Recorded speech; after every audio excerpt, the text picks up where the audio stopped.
Vamos voltar a falar de Banco Master? Essas novas revelações sobre o Banco Master estão trazendo à tona a relação do banco com figuras centrais do governo Lula e aumentam a pressão política em torno do caso. Reportagens da coluna Andresa Matais revelam que o presidente Lula recebeu o banqueiro Daniel Vorcaro no Palácio do Planalto em uma reunião fora da agenda oficial articulada pelo ex-ministro Guido Mantega e que também foi contratado pelo Master por valores milionários. As matérias mostram ainda que o escritório do ex-ministro Ricardo Lewandowski, que a gente está vendo a imagem aí, manteve o contrato com o Banco Master, mesmo após ele assumir o Ministério da Justiça, com pagamentos que somam milhões de reais, indicação confirmada pelo líder do governo no Senado, Jacques Wagner. Para trazer todos os detalhes aí dessas histórias, desses novos desdobramentos do Banco Master, a gente conversa com o repórter da coluna da Andresa Matais, o André Chalders. Chalders, muito bom dia. Bom dia, Natália. Bom dia, ouvinte. Tudo bom? Tudo certo. Vamos lá, né? Mais informação sobre o caso do Banco Master. Quanto mais mexe, quanto mais puxa esse fio, o novelo vai se mostrando gigantesco, né? Exatamente. Nos últimos dias a gente teve alguns desdobramentos, Natália, sobre a entrada, digamos assim, a influência do Banco Master dentro do governo. O que acontece? Até então, imaginava-se que o Banco Master tinha ali a seu serviço, principalmente o ministro Alexandre de Moraes, né? E algumas outras pessoas no parlamento, pessoas como o presidente do PP, Ciro Nogueira, que chegou a propor aquela famosa emenda Master, né, que era uma emenda para beneficiar o banco em relação ao FGC. E nos últimos dias, as reportagens que a gente vem publicando na coluna da Andresa detalham a influência do Banco Master junto ao governo Lula.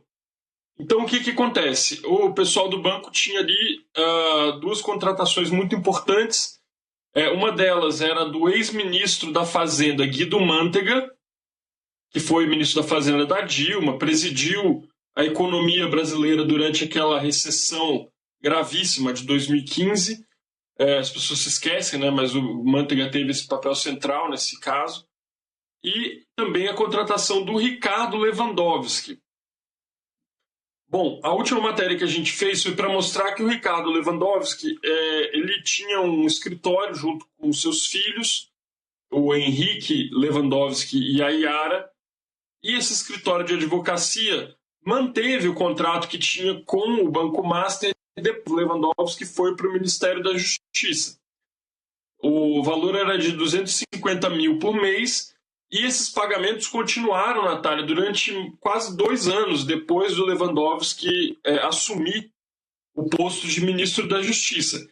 Ele próprio se afastou do cargo, né, ali em janeiro de 2024, logo antes de tomar posse. Ele toma posse no dia 1º de fevereiro de 2024, mas o escritório que pertence aos filhos continuou recebendo esse valor aí vultoso de 250 mil reais por mês para atender o Banco Master. As fontes que a gente conversou sobre esse caso dizem que o Henrique, né, passou a representar o escritório depois que o Lewandowski foi para o Ministério da Justiça e, no entanto, ele não teve nenhuma entrega muito significativa, ele não fez não cumpriu nenhuma grande tarefa para o Master depois da saída do ministro Ricardo Lewandowski.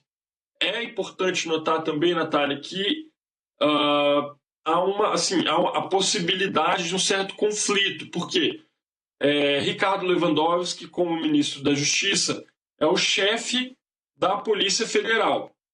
A Polícia Federal que estava investigando o Banco Master e que deflagrou a Operação Compliance Zero em novembro de 2025 contra o banco. Foi a ocasião em que o Daniel Vorcaro foi preso quando tentava sair do país de jatinho. Vários dos altos executivos do banco sofreram busca e apreensão. E todo esse trabalho estava acontecendo enquanto o ministro que comandava a PF tinha um escritório em sua família recebendo dinheiro desse banco. Esses pagamentos continuaram pelo menos até setembro de 2025. E em novembro de 2025, 2 meses depois, foi deflagrada a operação. também é de se questionar se a saída abrupta do Ricardo Lewandowski do Ministério da Justiça em janeiro desse ano não teria algo possivelmente a ver com esses pagamentos, né? Uma vez que ele poderia estar sabendo já que tinha algo ali prestes a acontecer. Childers, vocês trazem isso e vocês trazem inclusive uma confirmação de uma pessoa do PT, né, que é o líder lá no Senado, o Jacques Wagner. Também acho que é importante da gente destacar esse ponto, porque é isso, né? Vocês têm cobrido muito bem essa história toda, os desdobramentos todos do caso Banco Master aí nos bastidores do governo e também do Supremo, a partir lá das questões do Dias Toffoli. E uma das matérias é exatamente essa que a gente está lendo agora na tarde, uma das manchetes, que é do Jacques Wagner confirmando essa indicação do Lewandowski para o Master, né, o Childers? Sim, o que acontece? O Jacques Wagner, ele tem uma relação, Natália, não propriamente com o Vorcaro, ele tem uma relação com o Augusto Ferreira Lima, que veio ser um sócio do Vorcaro, um economista baiano que é muito bem entrosado com os governos do PT na Bahia.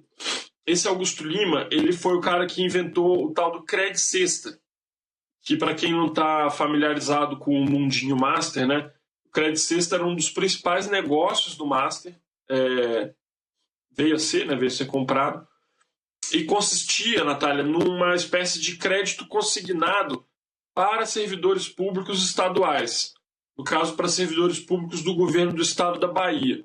Então, a pessoa recebia um cartãozinho lá para poder fazer suas compras, fazer os seus gastos, e esse gasto era debitado do salário, né, com uma taxa mais amigável, porque como a pessoa tinha uma fonte de renda assegurada, o risco era consideravelmente mais baixo, então era possível cobrar menos.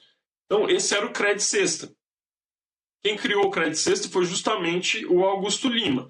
E esse Credit Sexta ele prosperou sob os governos petistas na Bahia. Vale lembrar que a Bahia é governada pelo PT desde 2007, justamente com a primeira eleição do Jacques Wagner.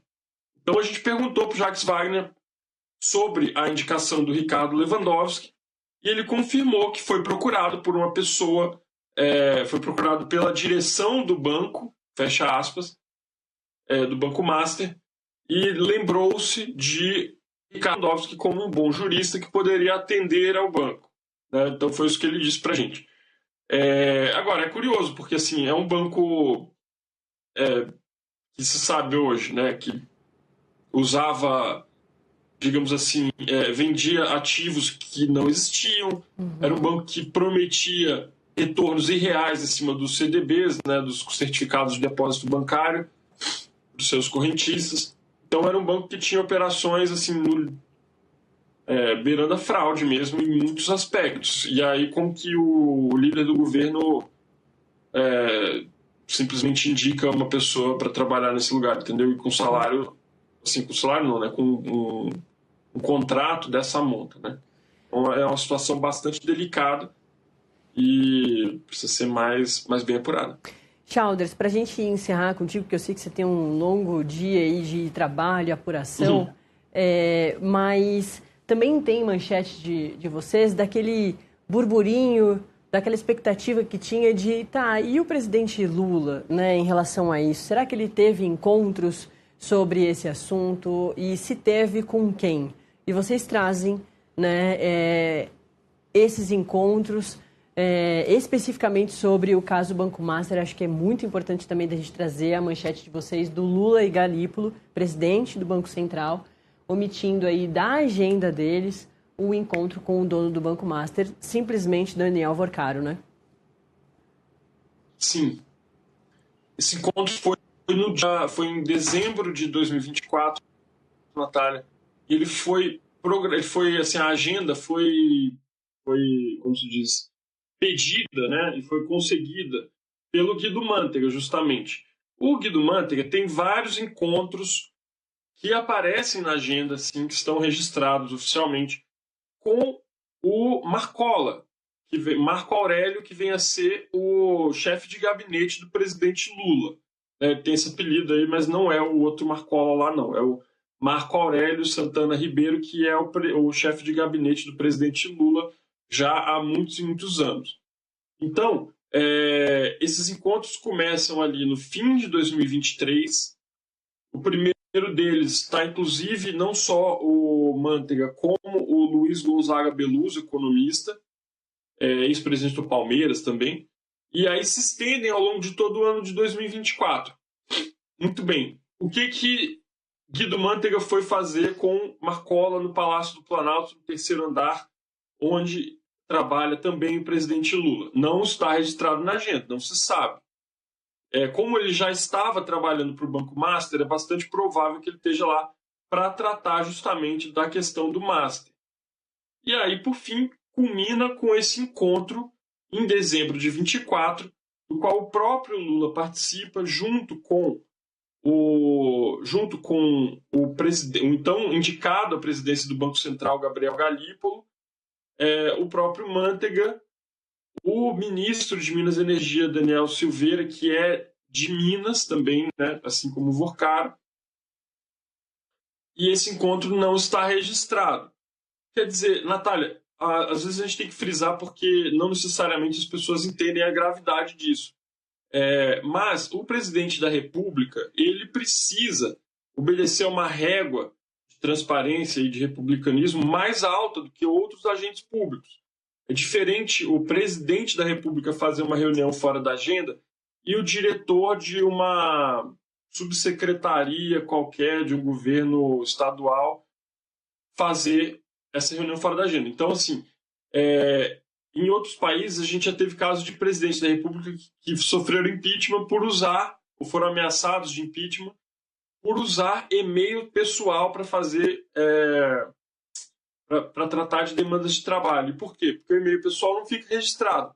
A própria Hillary Clinton foi acusada, uma época disso, sofreu uma investigação pelo mero fato de ter usado um e-mail pessoal que não deixa o mesmo tipo de registro que o e-mail oficial dela. Imagine uma reunião dessa importância não ser registrada, né? O Sakamoto, o nosso colega Sakamoto no UOL, fez uma coluna ontem sobre esse assunto, frisando justamente a importância de você ter registros, né? Não é possível você ter uma democracia de alta qualidade sem você ter esse tipo de registro, de accountability, de transparência da parte da principal autoridade do país, né, que vem a ser o presidente. Perfeito, informações completas da coluna da Andresa Matais, com as apurações do André Chalders, também repórter da coluna. André, muito obrigada, viu? A gente se encontra aqui na redação daqui a pouquinho e um ótimo trabalho. O Chalders com certeza volta também na programação aqui do Metrópolis TV, do nosso canal no YouTube. Valeu, bom dia. Obrigado, Natália, bom dia. Tchau, tchau. Tchau, tchau. Bom.